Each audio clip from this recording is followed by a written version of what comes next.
Is China really taking over Africa? Now that's a question that's been sparking global debates for quite some time.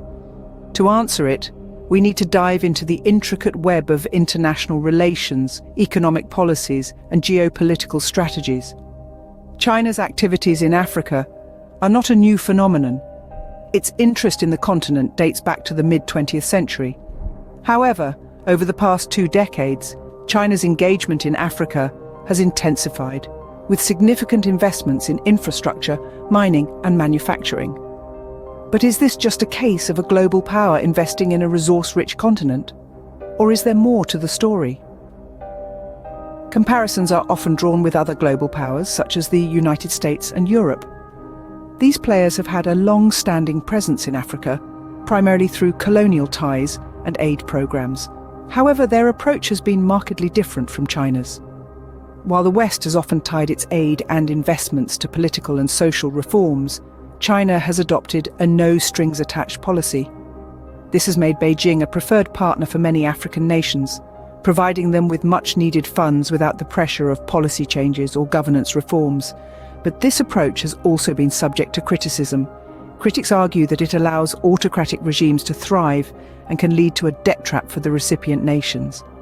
On the other side, the United States, with its focus on democracy, human rights, and good governance, has found it increasingly challenging to maintain its influence in Africa. The diminishing global influence of US foreign policy has been noted, with China's rise posing a significant challenge. So, is China's engagement in Africa an example of neo-colonialism, as some critics suggest? Or is it a pragmatic approach to international relations, providing African nations with an alternative to Western aid and influence? It's crucial to remember that Africa is not a monolith. The continent comprises 54 diverse nations, each with its distinct political and economic landscape. Therefore, the impact of China's involvement varies widely across these countries. In summary, China's activities in Africa are a complex issue, influenced by a myriad of factors. Comparing its approach to that of other global powers reveals contrasting strategies and outcomes. While China's no-strings-attached policy has been welcomed by many African nations, it has also raised concerns about potential debt traps and support for autocratic regimes. As we move further into the 24th year of the 21st century, the dynamics of global power continue to shift and evolve. The question of whether China is taking over Africa is more than just an economic or political query.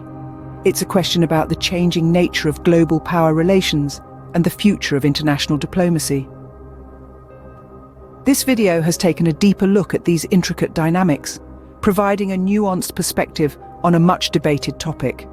The complexities of international relations are vast, and understanding them requires constant learning and unlearning. As we continue to explore these issues, it's crucial to approach them with an open mind and a willingness to understand different perspectives.